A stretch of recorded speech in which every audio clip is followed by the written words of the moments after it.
welcome to my channel. I'm so glad you're here. Every Tuesday I release a new video on hand lettering or graphic design, and in this week's video I'm sharing my process for creating custom lettering brushes in Procreate.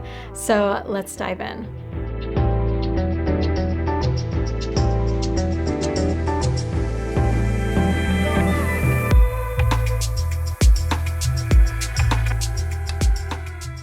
So when I'm creating custom Procreate lettering brushes, I really like going back to my roots with traditional art supplies. There's something super authentic about creating your brush tip shapes first with traditional art supplies before it's digitally recreated in Procreate. Well, you can use any supplies that you may have on hand. The ones that I'm using right here are available in the link in the video description. So you can just click on there and you can have access to the same supplies you see me using. I have the Pentel Feud brush pen that is a fine tip, and I really like pushing the bristles into the paper to get all these random shapes that I like playing around with later on in Procreate to see what kind of outcomes I can get out of a lettering brush. I also like visiting my Sharpie just to get more precise scribbles. I've also got my Tombow Fudenosuke soft and hard tip on hand. This one is the hard tip, as well as a fine liner. You can see me using the micron here.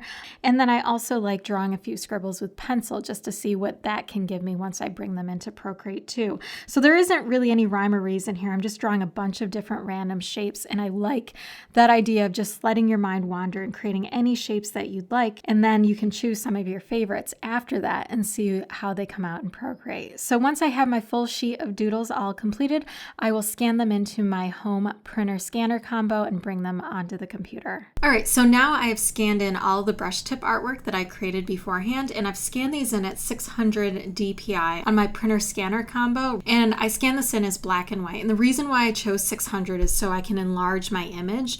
When you scan in at that higher resolution, you're able to double the size of your image, and then you can have your resolution. Since 300 DPI is the standard print resolution, I can come down from 600 and you won't even be able to notice it to the naked eye, but I can double the size when I'm doing that. So it's a really helpful trick to take smaller artwork that you need to be using at a larger size and still maintain a really crisp, beautiful image. So I'm going to show you what that looks like. So this is just scanned in 600 DPI, and I'm going to come over here and go image size, and you can see right now I've got the 600, and this is my width and my height. So my width is basically 5,000 pixels. So I can double this to 10,000 pixels, but I need to reduce my resolution first. So you want to make note of what these are right here. You only need to remember one of them because the other one, they're linked and they will automatically adjust. So my resolution, I'm going to reduce this down to 300, but I'm going to double what this was. So I'm going to come up to 10,000 pixels here.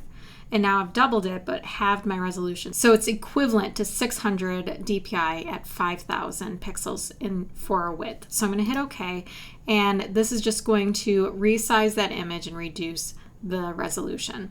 So now I am all set, and I've got larger artwork that now I can work with and then bring into Procreate later on. So now is when you want to make any adjustments to your image. So I'm going to add a levels adjustment right here just to increase the contrast of my blacks, and I'm going to brighten up my whites by sliding this node to the left, and you can see how everything's looking much crisper.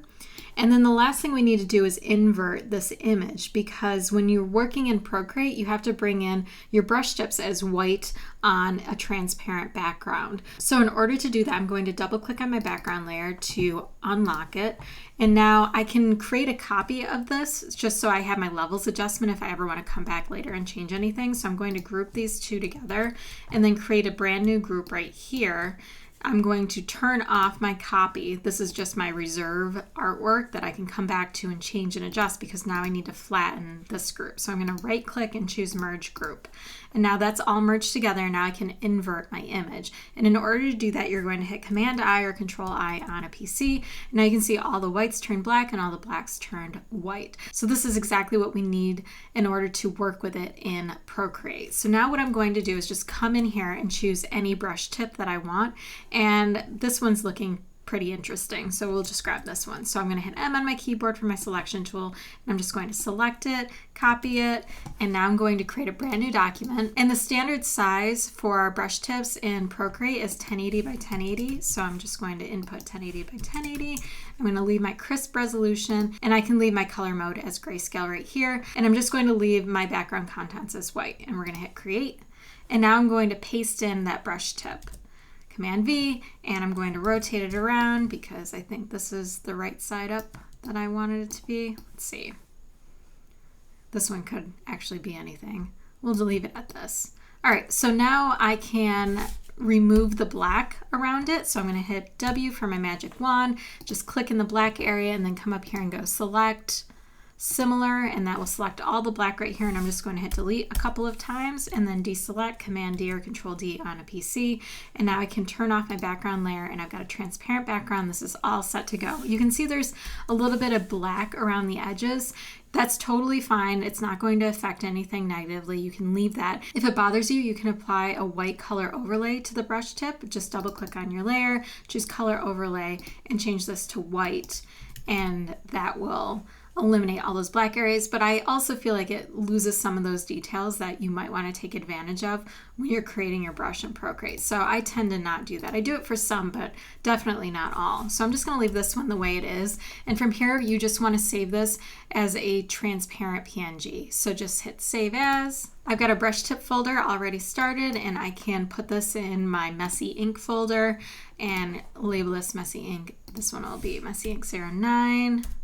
And down here, just toggle this down and choose PNG right here, and then hit save. And you want to choose smallest file size. That way it's not going to take up an insane amount of space on your iPad or on other people's iPads when they're using this as a brush. So hit OK, and from here I will airdrop it onto my iPad, and then I will open it up in Procreate. So we're going to pick this up with me working in Procreate, adjusting these brush tips to use specifically for lettering. All right, so now we are in Procreate, and I'm in the brush library right here. So if you hit your brush icon up here, you can see all the different brushes. This is my newest brush set for Procreate, my lettering brush set. So I've created its own library, and you can do the same by hitting this plus right here, and you can create your own category, and then all the individual brushes, you'll put them right in here.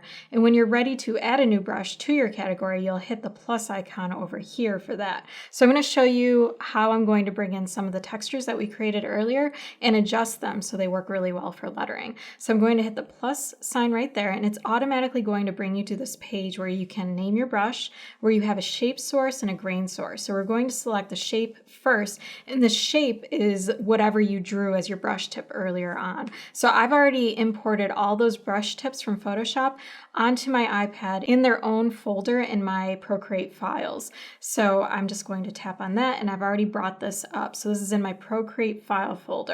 And you can also save these to your camera roll. So if you'd like to access them from your camera roll, you can do that too. I just like keeping them in my Procreate folder. Okay, so you can just toggle through and grab whatever brush that you'd like. You can see some of these are just white. Those are the ones that I applied a complete white color overlay to. So I'm going to grab the circular one right here to work with first. So tap on that, and you can see here is my shape source, and that's why it's really important to bring them in on a transparent background as white. And now we're going to choose a grain, and I like using the grains from Procreate's library. You can create your own grain, but they provide so many that there are really tons of options already. So I'm going to jump into their library. These are all of their default brush tips. I recommend creating your own brush tips because that's what's really going to set you apart if you decide to create your own brush set. So down here, all of your grains take up a full square, whereas all of your brush tips are kind of floating in those squares. So you have to make sure that your grain always has a square. And we've got all these textures right here. If you don't want any texture to your brush, you would choose the blank one. But I'm going to use, let's find a good one. I'm going to use this noise right here because I want a slight texture to my brush. So I'm going to tap on that, and you can see it already brought me to my stroke once these are filled in, and you can always go back and change them later by hitting source down here. Now that we've got our brush already set up, it's going to take on Procreate's default brush settings. So we're going to start over here with the stroke, and I like reducing the spacing completely. If you want more space, you can see this is how you would make a dotted line brush, but I don't want that. The streamline will show how smooth your brush writes, and for lettering, this is really important. The higher your streamline, the more steady your line will be. So if you are a slower writer, it will be really, really smooth. If you're a faster writer, I would reduce this down a little bit. I would keep it anywhere from 70 to 100 for this, for lettering specifically. So I'm just going to hang out here around 80%. I don't want a jitter. If you wanted bumpy edges, you would turn your jitter up You can see that's getting a little bit bumpy, and fall off just means that the brush fades the longer that you write one continuous stroke with it. Down here, this is your taper. This controls the ends of your stroke. I'm just going to leave these settings as they are, and we're going to move into shape.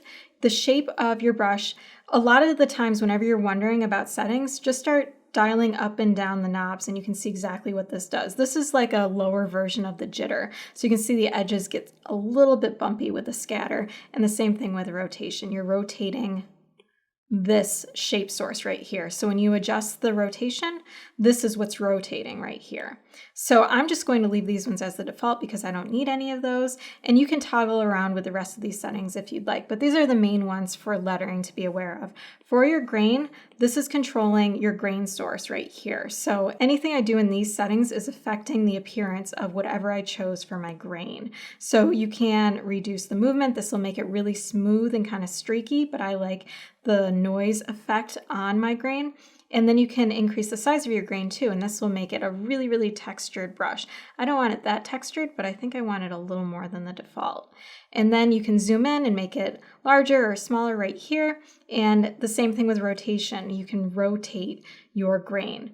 All right, and now into dynamics. This is if you are creating a more painterly brush, you can choose glazed settings, wet mix settings, just to make it more smudgy if you'd like. I would adjust these if you plan on making more of a painterly brush, but I'm keeping this with lettering, so I'm just going to leave everything as the default. So now into the pencil. This is where you will adjust the appearance of your pencil on your downstrokes and upstrokes. So for brushes that are more fine-tuned for the calligraphic style, you'll want to increase the size right here. So you can see the brush is already adjusting to our settings, and I can even preview it right here by putting more pressure on my downstrokes, and you can see what that looks like. And I don't think I want it that high, but I do want some variation in size as my pressure increases, and you can see this is labeled Apple Pencil Pressure. And now for the opacity, if I reduce the weight on my brush or increase it, this will adjust the opacity, and I really like the way that looks too. So I'm going to keep this around 35%. For bleed, you can see how this fades in and out. I'm going to leave that down to 0. And with smoothing, you can see how this changes the appearance of that. I usually leave my smoothing all the way at 0 because I like the variation in size that I get from my pressure. I don't need any smoothing pressure. And then for your Apple Pencil tilt, if you like drawing with the side of your pencil like this at a tilt, these settings will change the appearance when you're drawing with the side of your Apple Pencil. So in your General tab, this is where you will dictate to Procreate how large your brush will ever appear at, how small it will ever appear at, what's the most opaque it'll ever appear at, and what's the most transparent it will appear at. So right now it's set at the max, and then the minimum is nothing. So I can go all the way down to a very, very small brush over here, and it will hardly appear at all. And I don't like that. I want it to be a little bit larger. So even when it's at its smallest size over here, you'll still be able to see it pretty well. So I'm going to come up to like 1.5%. And then for opacity, I don't want it to be totally transparent. So I'm going to increase this to about 3%. All right, so from there, you are all set to start playing around with your brush and seeing what you like. I'm going to increase the size of this and see how that looks. And as I'm putting pressure down, you can see how my weight changes. I can come over here and adjust my streamline because my lines still look a little shaky, so I'm going to up this to 95% and see if this makes it a little smoother, and it does. So these settings work really well for lettering brushes, and you can see that grain in there, how I've got that really, really nice texture as well. I'm going to delete what I have right here, and we'll practice writing a word with it. Let's name our brush. We'll call this Textured Pencil, and we'll just write that out.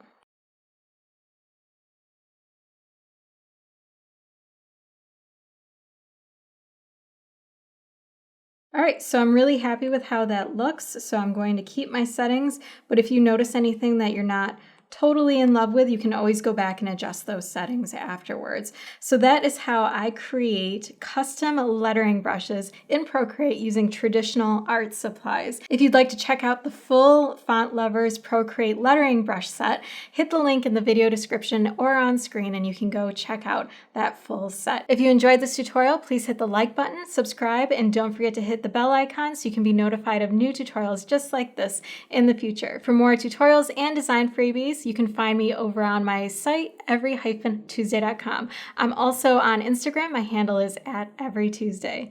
Thanks so much for watching, and I will see you next week.